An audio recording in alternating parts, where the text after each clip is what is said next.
hot yoga problems. Ow! I got them. Oh, yes, indeed. Got them today.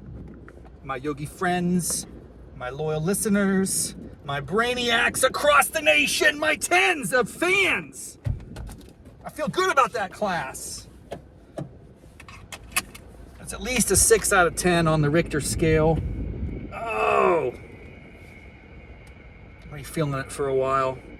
I have those aftershocks too. Have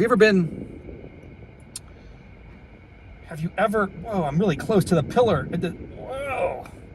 It's almost like my side view mirror is going to scrape the pillar in this garage. This garage is not, it's not very friendly.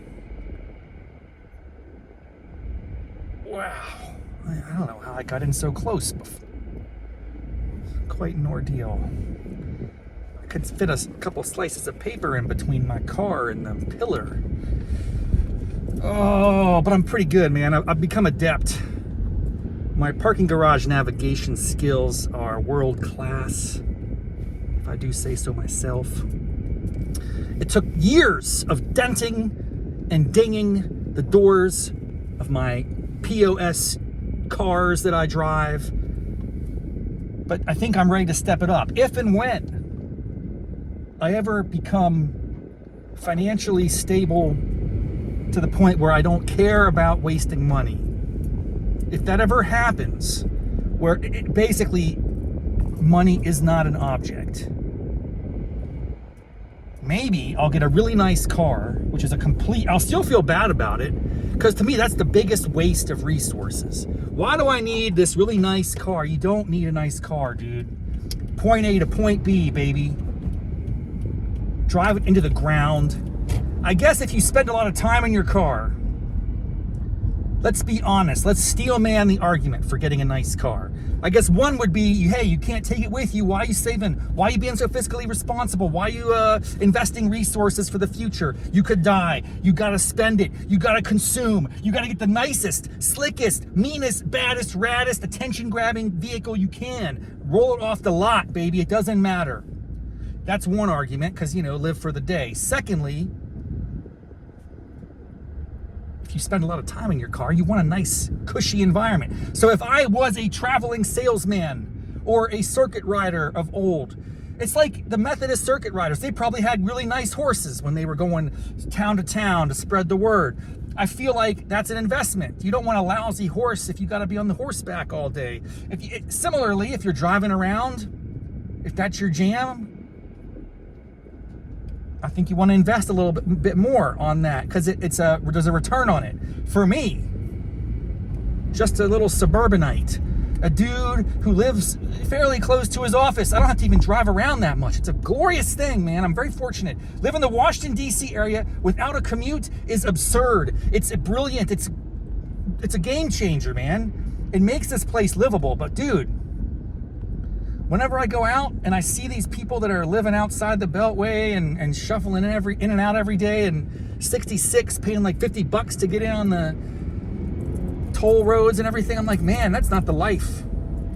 But if I lived that life, maybe I would invest in a nice car, so at least in my misery, I would have something to enjoy. What's the point of this? How did this even get started? This is a hot yoga problems episode, not a Raph's brain freestyle, but that's kind of how I've kind of concluded something. Let me just roll with this. This show is trash, man. I mean, there's nothing to it. It's just me, blah, blah, blah, on the way back from a yoga class.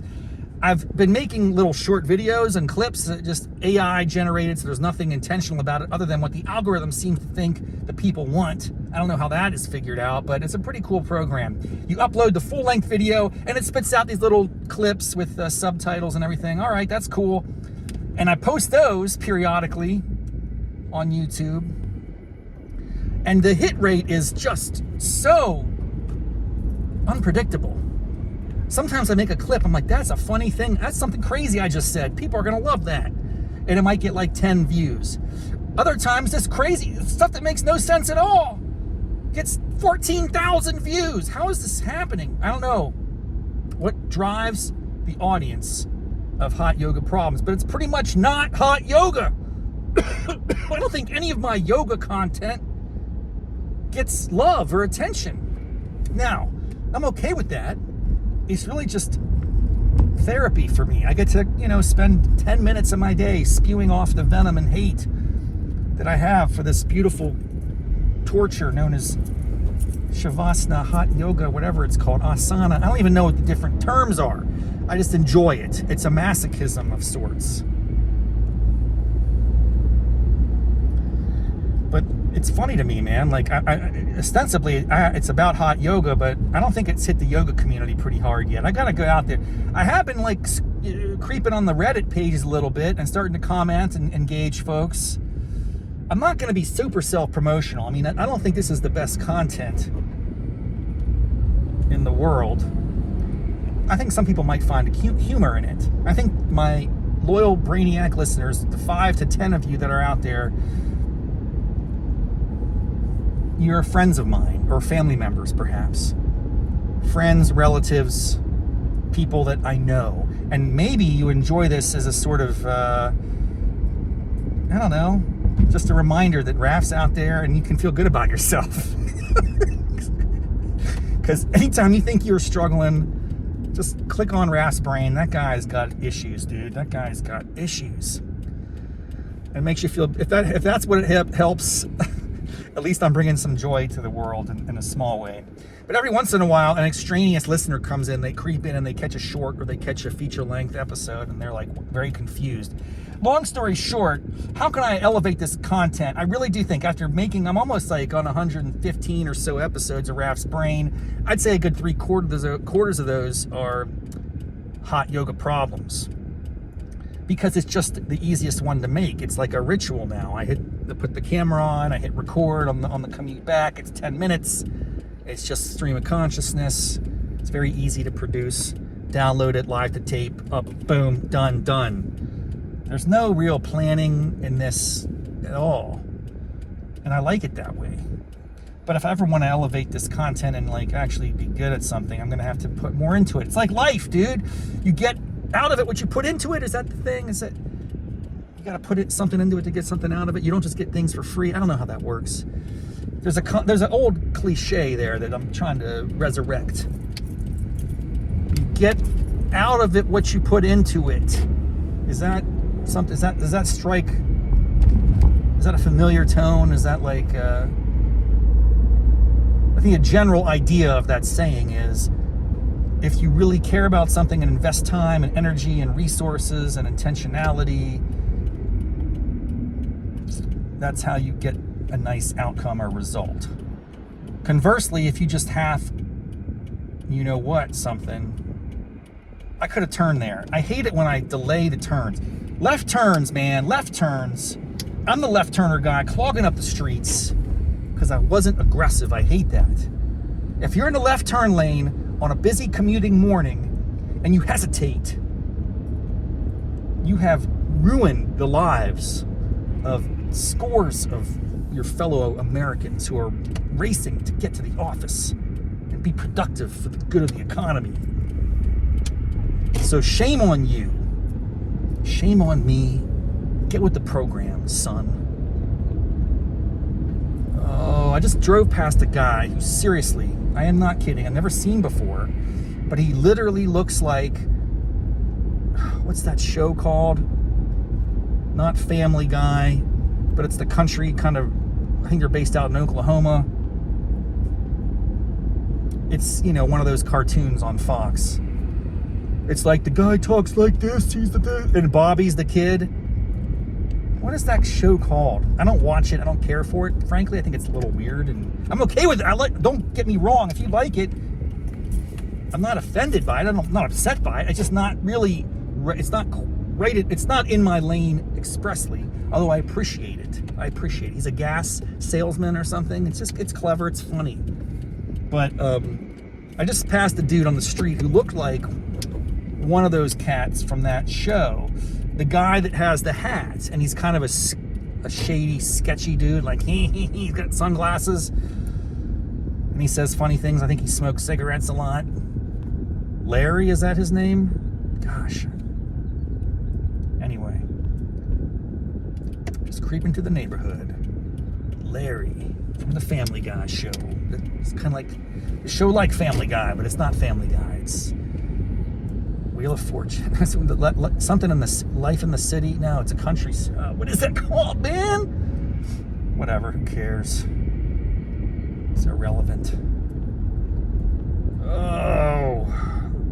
Well, we'll see what happens, dude. I have some other exciting news. I'll just, as I wrap up, as I pull into the curbside parking spot of my house.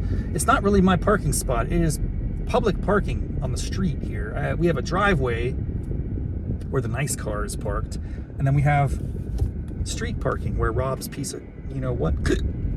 Oh, I just burped. A car is parked. Oh my gosh, I think it's the guy. It's the guy I saw. Just trying to park in the street here. It's the guy.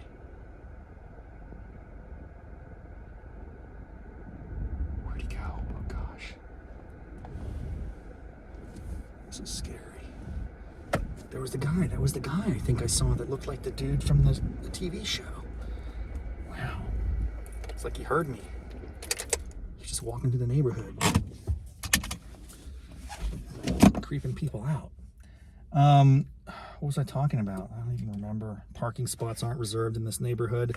It's a lightly trafficked little shoehorn back here. Anyway, I'm tired. Class was good. We're gonna start changing the game a little bit. My news, which I'll elaborate on in future episodes. We have Mental Health Awareness Month coming up in May. Are folks into that? Mental health awareness. Make sure you're aware of mental health, but only for 30 days, and then you can forget about it. Just kidding. It's a wonderful thing. And my office celebrates this and wants to acknowledge and make sure that everyone is, mentally healthy and well and, equipped to live their best life. And part of that is going to be a kind of mental health fair. And part of that's going to be a yoga class. And guess who's leading the yoga class? You know it. 200-hour certified teacher training, 2017, Down Dog Yoga Alliance. Yes, I am certified. Now, have I done yoga instruction in many years? No. But it's like riding a bike, right? I'm going to write down a great flow. I'm going to torture my colleagues. And it's going to be a great time. And I'm going to document that on Raph's Brain. And this is going to be a crossover. It's like my favorite comic book episodes. Man, back in the day in comic book world, if you had X-Men, Spider-Man, The Punisher, Daredevil, Iron Man, you had these different storylines and they had their individual comics.